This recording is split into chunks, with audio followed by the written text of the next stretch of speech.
من الشیطان الرجیم بسم اللہ الرحمن الرحیم قل یا ایہا الکافرون لا اعبد ما تعبدون ولا انتم عابدون ما اعبد ولا انا عابد ما عبدتم ولا انتم عابدون ما اعبد لکم دینکم ولی دین۔ یہ سورۃ الکافرون ہے، مکی دور کی سورہ ہے۔ دعوت، توحید کی دعوت، ایمان خالص کی دعوت اٹھنے سے لے کر آخری مطالبے تک کی ایک پوری داستان ہے، جس کے بعد یہ سورہ نازل ہوئی۔ نبی علیہ السلام نے جب شروع میں قریب کے لوگوں کو ایمان کی طرف بلایا، پھر آہستہ آہستہ بات بڑھتی گئی، اور پھر اللہ کی طرف سے حکم ہوا کہ اب اعلان کیا جائے، بالکل بے خوف ہو کر کھول کے پھاڑ کے بات کو بیان کیا جائے، فَاصْدَعْ بِمَا تُؤْمَرُ، بالکل کھول کے، تاکہ کسی کو کوئی شک نہ رہے کہ بات کیا کہی جا رہی ہے۔ نبی علیہ السلام نے اس کا اعلان کیا، مخالفتیں ہوئیں، اور مخالفتوں میں آہستہ آہستہ شدت آتی گئی، اور پھر سختیاں ہوئیں۔ ہر طریقہ اختیار کیا گیا اس دعوت کو روکنے کے لیے، کبھی خوشامد بھی کی جاتی تھی، کبھی لالچ دی گئی، اور کبھی کہا گیا کہ ہم آپ کو بادشاہ ماننے کے لیے تیار ہیں، لیکن یہ بات نہ کہیں، یہ جو بات آپ کہتے ہیں کہ لا الہ الا اللہ، کہ اللہ کے علاوہ کوئی الہ نہیں ہے، تو ہم جو اپنے باپ دادا کو جس طریقے پر دیکھا ہے، یہ کیسے غلط ہو سکتا ہے؟ سب سے بڑی دلیل یہی ہے کہ باپ دادا یہی کرتے چلے آ رہے ہیں، یا ابراہیم اگسنی، یا لات بابا، یا منات بابا، یہ پکارے ہیں، پھر ان کی نظر و نیازیں ہیں، پھر واسطے وسیلے ہیں۔ تو یہ کسی نے اس سے پہلے کبھی نہیں کہا، آپ نے یہ کیا کر دیا کہ ایسی بات اٹھائی ہے، اور اگر صرف یہاں تک کی بات رکھتے تو چلو کچھ شاید برداشت کر لیتے، لیکن آپ نے ایک اگلا سٹیپ اٹھایا ہے کہ ہم بڑے بڑے سردار ہیں، اگر ہم نے یہ بات نہ مانی تو اس کے بعد ہمیں جہنم کی آگ کے اندر جلنا پڑے گا، وہاں ذلیل و خوار ہوں گے، زنجیریں پڑی ہوئی ہوں گے، فرشتے ہمیں گھسیٹ رہے ہوں گے۔ تو کتنی توہین آپ کرتے ہیں، اور بالکل ہمارے جو آزاد کردہ غلام ہیں یا ابھی غلامی کے اندر ہیں، وہ تمہاری بات اگر مان لیں تو اس کے بعد یہ بڑے بڑے بادشاہوں کے مالک ہوں گے، بادشاہیوں کے، جنت کے وہاں وارث بنائے دیے جائیں گے، اور ہمیں جہنم میں ٹھونس دیا جائے گا۔ بتاؤ کیسے برداشت کریں یہ بات؟ تو لہذا بالکل یہ بات ہم ماننے کے لیے تیار نہیں ہیں، اور آخر میں جا کے یہ ایک مطالبہ سب کے متفقہ مشورے سے وقت، چلو اس طرح کر لیتے ہیں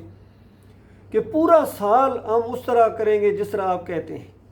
اور سال کا کچھ چھوٹا سا وقت تو ہمیں دے دیں جس میں ہمارے اس دین کی بھی کچھ نہ کچھ ہو، اور تھوڑا سا آپ کر لیں یا اس طرح کا معاملہ، پھر ہم اس پر بھی راضی ہیں۔ آپ اندازہ لگے کس حد تک وہ چلے گئے تھے، لیکن اللہ تعالیٰ نے اس کا یہ جواب دیا اس سورت کی شکل میں کہ اچھا،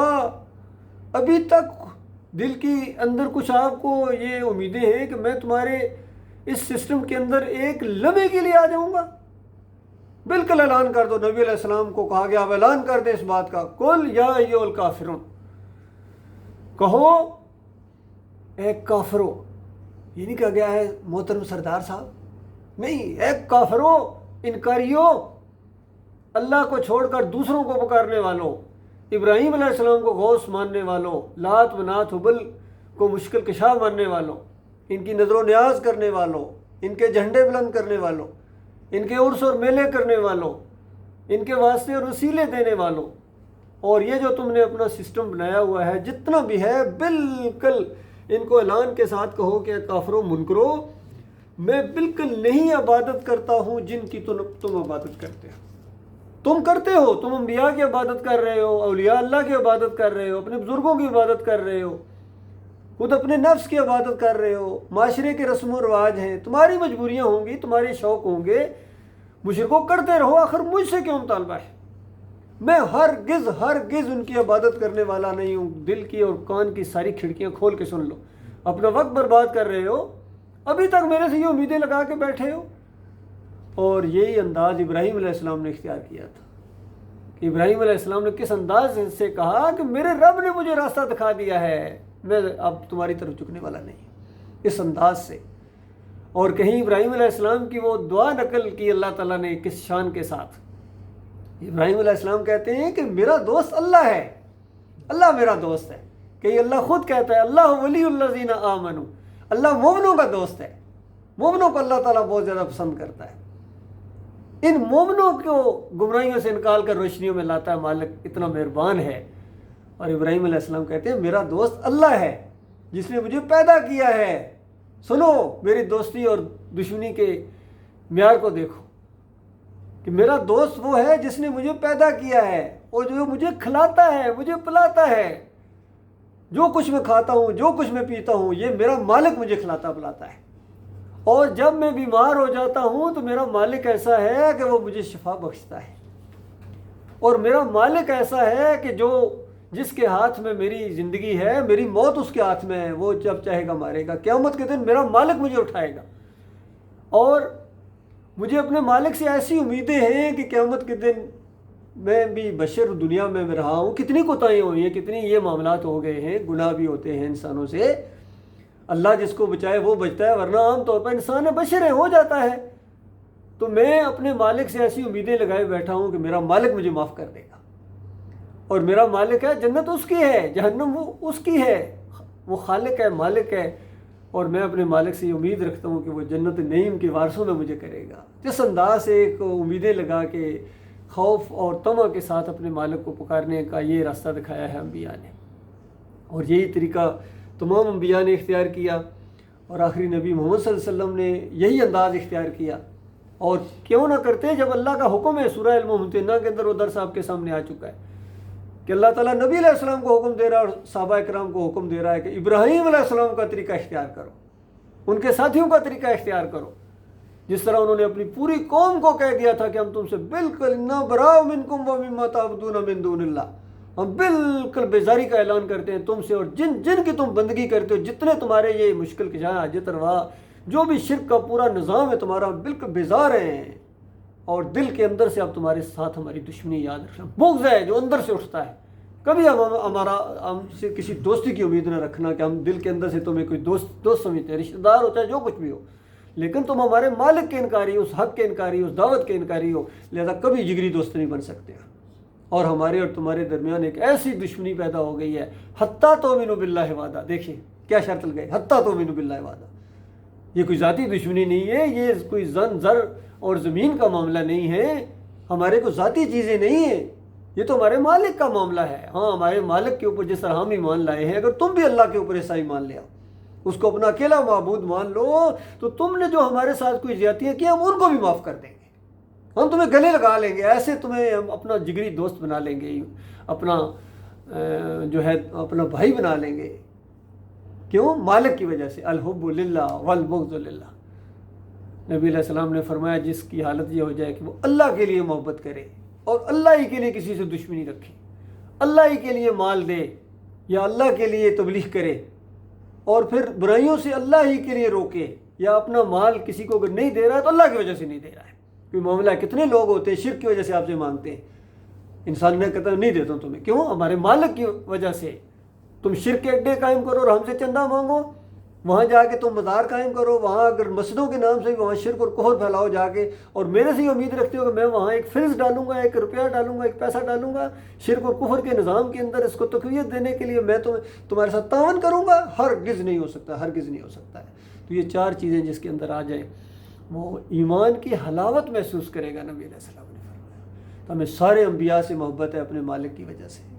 اور آخری نبی محمد صلی اللہ علیہ وآلہ وسلم سے جو ہمیں محبت ہے، اپنے ہر رشتے سے زیادہ محبت ہے، اپنی جان سے زیادہ محبت ہے نبی علیہ السلام سے۔ کیوں؟ اللہ کی وجہ سے انہوں نے اللہ کا پیغام پہنچایا ہے، کمپرومائز نہیں کیا ہے، اس لیے ہم ان کو بہت زیادہ ان کے لیے سلامتی کی دعائیں بھی مانگتے ہیں۔ اللہم صلی علی محمد وعلی آل محمد، اے اللہ محمد صلی اللہ علیہ وسلم کے اوپر رحمتیں اور برکتیں نازل فرما، اور ان کے ماننے والوں کے اوپر بھی رحمتیں اور برکتیں نازل فرما، جس طرح تو نے ابراہیم علیہ السلام کے اوپر رحمتیں اور برکتیں نازل فرمائی۔ اللہ نے ایسے نہیں برکتیں نازل فرمائی، اس طرح چھانٹ کے مالک دیتا ہے، اندھی بانٹ نہیں ہے مالک کی، جو پوری طرح مالک جس کو جانتا ہے، دیکھتا ہے کہ یہ ہے صحیح معنوں میں مخلص ہے میرا، کیونکہ مالک نے صرف ایک مانگ مانگی ہے اپنے بندوں سے، کوئی اس نے اور مطالبہ نہیں کیا کہ دیکھو صرف میرے مخلص رہنا، میں نے تمہیں اپنی بندگی، کائنات کی ہر چیز تمہارے لیے بنائی ہے، یہ زمین اور آسمان، سورج، چاند، ستارے، مالک فرماتا ہے یعنی انسانوں یہ تمہارے لیے بنائے ہیں اور تمہیں میں نے اپنے لیے بنایا ہے۔ کتنا بڑا اعزاز بخشا بتایا اللہ کے بندو، اس سے بڑا کوئی یعنی رینک ہو سکتا ہے، اس سے بڑا کوئی اعزاز ہو سکتا ہے کہ ہمارا مالک ہمیں کہتا ہے کہ ہم نے تمہیں، میں نے اپنے لیے بنایا ہے، اسی لیے یہ اشرف المخلوقات ہے، کوئی مخلوق اس کا مقابلہ نہیں کر سکتی، اس شرط کے ساتھ کہ اللہ کا بندہ بنے رہے، اور اللہ کے علاوہ اگر یہ کسی اور کا بندہ بنا، ذرا برابر اس نے اللہ کے علاوہ کسی اور کی بندگی کی، تو اس کے بعد یہ اسفل السافلین میں چلا جائے گا، سب نیچوں سے نیچ چلا جائے گا، بدترین مخلوق یہ انسان کہلائے گا، کیونکہ عقل و خرد مالک نے دیا، پھر اس نے بات بھی سمجھ آ گئی، پھر بھی اس نے اپنے مالک کی بات کو ٹھکرا کر یہ دوسروں کی طرف گیا ہے۔ یہ معاملہ اس کا اس طرح اعلان کیا گیا، میں ہرگز ان کی بندگی نہیں کروں گا، اور ولا انتم عابدون ما اعبد، اور جو نظر آ رہا ہے منظر، تم اس اللہ کی بندگی کرنے والے نظر نہیں آ رہے ہو، تم تو لات منات ہو، بلکہ جب تک تم شرک بیچ میں ملاؤ نا تمہیں مزہ ہی نہیں آتا ہے۔ تو میرا معاملہ یہ ہے کہ میں شرک کا دشمن ہوں اور تم شرک کے رکھوالے ہو، تو بتاؤ کتنا فرق ہے، میں ہرگز ان کی بندگی نہیں کرتا، اور تم بھی نظر نہیں آ رہے ہو، بظاہر نظر نہیں آ رہے ہو، جس طرح موسیٰ علیہ السلام نے فرعون کو کہا تھا کہ فرعون مجھے لگتا ہے کہ تو اللہ کے عذاب کی لپیٹ میں آئے گا، کیوں محسوس ہو جاتا ہے انسان نہیں آ رہا اللہ کی طرح۔ تو اس کے بعد ان کو بتایا گیا کہ تم اس اللہ کی بندگی کرنے والے نہیں ہو، حالانکہ دیکھو وہ اللہ کی بھی بندگی کرتے تھے، لیکن کہا جا رہا ہے تم اس اللہ کی بندگی نہیں کرتے ہو، کیونکہ اللہ اس بندگی کو بندگی مانتا ہی نہیں ہے جو کسی اور کے ساتھ ملا کے کی جائے، حالانکہ انسان کر رہا ہوتا ہے اللہ کی بھی بندگی۔ اللہ تعالیٰ کہتے ہیں نہیں، حدیث میں آتا ہے اللہ اتنا غیور رب ہے کہ اللہ کی بندگی اگر کرو اور تھوڑی سی کسی اور کی کر لو، تو جو اللہ کی بندگی کی ہے مالک فرماتا ہے یہ بھی اسی کو دو، میرا اس میں سے کوئی معاملہ نہیں ہے، تو اس اللہ کی تم بندگی کرنے والے نہیں ہو فرمایا۔ اور پھر سنو، اگر سننے میں کچھ کمی رہ گئی ہے تو دوبارہ ذرا سنو، ولا انا عابد ما عبدتم، میں ہرگز ان کی بندگی کرنے والا نہیں ہے جس کی تم بندگی کرتے ہو، میں ان کے جھنڈے نہیں بلند کروں گا، میں ان کی ڈالی نہیں لے کے جاؤں گا، میں ان کا پنڈارا نہیں بانٹوں گا، نہیں کھاؤں گا، میں ان کی 11ویں 12ویں، چاہے جو بھی تم شرک کرتے ہو، کفر کرتے ہو، بکرے چڑھاتے ہو، نذرانے چڑھاتے ہو، امیدیں مانگتے ہو ان سے، یا ابراہیم اگیسی نعرے لگاتے ہو، یا علی مدد، یا رسول مدد، یا غوث مدد، جتنا کچھ کرتے ہو بالکل میں ان کا انکاری ہوں، اور میرے ارادے یہ ہیں کہ میرا بس چلے تو میں ان سارے شرک اور کفر کی چمڑی اتار دوں، بالکل اپنی جان لگاؤں گا، اپنا مال لگاؤں گا، اپنا وقت لگاؤں گا، پوری طرح میں آخری حد تک جانے کی کوشش کروں گا اللہ کی توفیق سے۔ اور مالک کے جو فیصلے ہوتے ہیں وہ نیت کے اوپر ہوتے ہیں، مالک دیکھ رہا ہے کہ میرے بندے کی نیت دیکھو، اس کی کمزوری ہے لیکن اس کی نیت اور اس کے ارادے دیکھو، یہ شرک کو برداشت کرنے کے لیے تیار نہیں ہے۔ تو اس انداز سے بتایا کہ میں بالکل ان کی بندگی نہیں کرتا ہوں۔ سنو، ولا انتم عابدون ما اعبد، اور بالکل تمہارا انداز بتا رہا ہے کہ تم بالکل اس اللہ کی بندگی کی طرف آنے والے نہیں ہو۔ اللہ یہ کہ اللہ کسی کو توفیق دے۔ اکثریت نے یہ بات سنی ہے لیکن اس کو رد کر دیتے ہیں، اس کو غیر ضروری بات سمجھتے ہیں اور چمٹے ہوئے ہیں اپنے باباؤں اور درباروں کے ساتھ اور اپنے مسلکوں کے ساتھ، کوئی بریلیت کے ساتھ چمٹا ہوا ہے، کوئی دیوبندیت کے ساتھ چمٹا ہوا ہے، ہر ایک نے اپنا ایک دائرہ کھینچ لیا کہ نہیں نکلے گا اس سے بات، جو مرضی ہو جائے نہیں نکلے گا، اپنے پیر صاحب کی پنڈلیاں دباتا رہے گا اور تعویذ نہیں چھوڑے گا، امام دامن نہیں چھوڑے گا، جمہوریت کے مشرکانہ نظام کو یہ نہیں چھوڑنے والے ہیں۔ اور بڑے بڑے جتنے ان کے لیڈر آج قائد سمجھے جاتے ہیں، کبھی کسی بڑے لیول پر کوئی شرک کے خلاف آواز نہیں اٹھی ہے، اپنی خالص قرآن و حدیث کی کوئی بات کرتے ہیں اپنے مشرکانہ نظام کو تقویت دینے کے لیے۔ کسی بڑے لیول پر بتاؤ کسی نے یہ آج کے دور کے اندر یہ اتنا کوئی نظام مصطفیٰ نافذ کر دیں گے، جی اندازہ لگے مفتی محمود صاحب نظام مصطفیٰ لے کے آئیں گے اور علی جویری کی قبر پر جا کر حلوہ بانٹ رہے تھے، بتائیے یہ نظام مصطفیٰ لے کے آ جائیں گے، ان کے منہ سے نہیں نکلا ہے کہ یہ شرک اور کفر ہے، یہ مزار بنانا، گنبد بنانا، عرس اور میلے کرنا یہ اسلام نہیں ہے۔ نہ اس کے بیٹے کے منہ سے کبھی نکلا ہے، فضل الرحمان کے منہ سے کبھی نہیں نکلے گا کہ یہ باٹی والا دربار نہیں ہونا چاہیے، بڑی امام کا دربار نہیں ہونا چاہیے۔ یہ بات کہہ دیں کہ ان کو ووٹ کون دے گا بتائیے؟ مدینہ ریاست بنانے والے عمران ہوں کبھی نہیں کہیں گے، کہتے ہیں میں کلمے کا مطلب بتا دوں گا، میں کلمے کا مطلب بتاؤں گا، کلمے کا مطلب تمہیں خود نہیں آتا ہے، تم کیا کلمے کا مطلب بتاؤ گے؟ مزاروں کے اوپر سجدے کرنے والے، جمہوریت کے مشرکانہ نظام کو تقویت دینے والے، تمہیں کیا پتہ ایمان کیا ہے، توحید کیا ہے؟ فیلڈ مارشل بھی کبھی نہیں کہیں گے کہ یہ مزار نہیں ہونا چاہیے، سوری حافظ قرآن ہے جی، لیکن شرک کے خلاف ایک آواز بلند کر دیں ان کے بس کی بات نہیں ہے، آتے ہی نہیں ایمان کی طرف، توحید کی طرف آتے ہی نہیں ہے۔ اور مالک نے بالکل فیصلہ کر دیا ہے وَقَضَىٰ رَبُّكَ أَلَّا تَعْبُدُوا إِلَّا إِيَّاهُ، تمہارے رب کا یہ فیصلہ ہے، یہ تمہاری پارلیمنٹ کا فیصلہ نہیں، تمہارے رب کا فیصلہ ہے کہ اس کے علاوہ کسی اور کی بندگی نہیں ہوگی، کسی اور کی نہیں پکار لگائی جائے گی، کسی اور کی نظر و نیاز نہیں ہوگی۔ جب تک یہ مطالبہ نہیں کرو گے تم ایمان کے اوپر نہیں ہو، تم شرک کے رکھوالے ہو، تم توحید کے دشمن ہو، اور یہ تمہارے سامنے کوئی ریکویسٹ نہیں کی جا رہی ہے، یہ مالک اپنا حکم نافذ کر رہا ہے کہ دیکھو جب تک تم یہ بات نہیں مانو گے تم کسی اصل کے اوپر نہیں ہو بالکل۔ اور آخر میں سن لو، لکم دینکم ولی دین، بالکل تمہیں تمہارا دین مبارک، یہ تمہارا دین ہے، یہ شرک والا دین۔ وما یؤمن اکثرهم باللہ الا وهم مشرکون، اکثریت مالک فرماتا ہے ایسے جو شرک کے ساتھ وہ اپنے ایمان کو آلودہ کر لیتے ہیں، ایسا ایمان اللہ کو ایمان نہیں چاہیے۔ مالک کو تو بالکل خالص ایمان چاہیے۔ قل ہو اللہ احد، کہو وہ اللہ اکیلا ہے۔ اس کی جنگ شروع ہو گئی، اس کی لڑائی شروع ہو گئی تھی، اس پر وہ مکہ میں کھلبلی مچی تھی، اس کی وجہ سے 2 دفعہ حبشہ کی طرف ہجرت کرنا پڑی تھی، اس کی وجہ سے مدینہ کی طرف ہجرت کرنا پڑی تھی، اس کی وجہ سے جنگ بدر پیش آئی تھی۔ اور جنگ بدر ہے، ایک طرف باپ ہے دوسرا بیٹا ہے، ایک طرف ماموں ہے دوسرے بھانجا ہے، ایک طرف چچا ہے دوسری طرف بھتیجا ہے، بچپن کے دوست ہیں، ایک طرف ایک ہے دوسرے جنگ شروع ہو گئی۔ بتائیے کیا جنگ تھی؟ مالک فرماتا ہے یہ جو فریق آپس میں ٹکرائے ہیں فی ربہم، اپنے رب کے بارے میں جھگڑا ہے، کوئی زمین کا جھگڑا نہیں ہے، زن کا جھگڑا نہیں ہے، سر کا جھگڑا نہیں ہے، رب کا جھگڑا ہے کہ مالک اکیلا ہے یا اس کے ساتھ بابا اور کاکا بھی شامل ہے، بس یہ جھگڑا کھڑا ہو گیا، 2 فوجیں صف آرا ہو گئی ہیں۔ یہ ہوتی ہے حق اور باطل کی جنگ، یہ نہیں کہ ایک طرف مورتی کا پجاری ہے دوسری طرف مزار کا پجاری ہے، حق اور باطل ہے جی۔ جمہوریت کے لیے لڑ رہے، کہتا ہے میں تو جہاد کر رہا ہوں۔ جہاد کر رہے ہو؟ وہ تم پہلے ایمان تو لو پھر جہاد کرنا۔ تم شرک کے ساتھ زندگی بسر کرو، شرک کی حمایت میں پوری جان لگا دو اور جہاد کر رہے ہو، شیطان کے راستے میں تمہارا جہاد۔ اور یہ والے جہاد کرنے والے مجاہدین ہوں گے جو مرتے ہیں، جو شہید ہوتے ہیں، یہ خالص اسی وقت جہنم کے آگ کے اندر اتر جاتے ہیں۔ اور جو جنت میں جانے والے شہید ہیں وہ مومن ہوتے ہیں، وہ مسلک پرست نہیں ہوتے ہیں، وہ شرک کے رکھوالے نہیں ہوتے ہیں، وہ شہید ہوتے ہیں جو جنتوں میں جاتے ہیں۔ باقی دھوکہ دے لو، اپنی جان کو دھوکہ دے رہے ہو، پوری قوم کو دھوکہ دے رہے ہو، انسانوں کو دھوکہ دے رہے ہو۔ جو شرک کرتا وہ مرتا جا رہا ہے، چاہے یا علی مدد کا نعرہ لگا کے کہتے وہ شہید ہو گئے جی، بس وہ جنت میں پہنچ گئے۔ یہ آگے جاؤ گے تو پتہ چلے گا کون جنت میں پہنچ گیا ہے۔ یہ بہت بڑی بات ہے جو آپ کے سامنے لائی جا رہی ہے۔ اللہ تعالیٰ سے دعا ہے اپنے لیے بھی مالک ایمان خالص کے اوپر جم جانے کی توفیق عطا فرمائے، جو بہت مشکل معاملہ ہے، یہ آسان معاملہ نہیں، یاد رکھیے میرے پیارے بھائیو، اس کو مذاق نہ سمجھو۔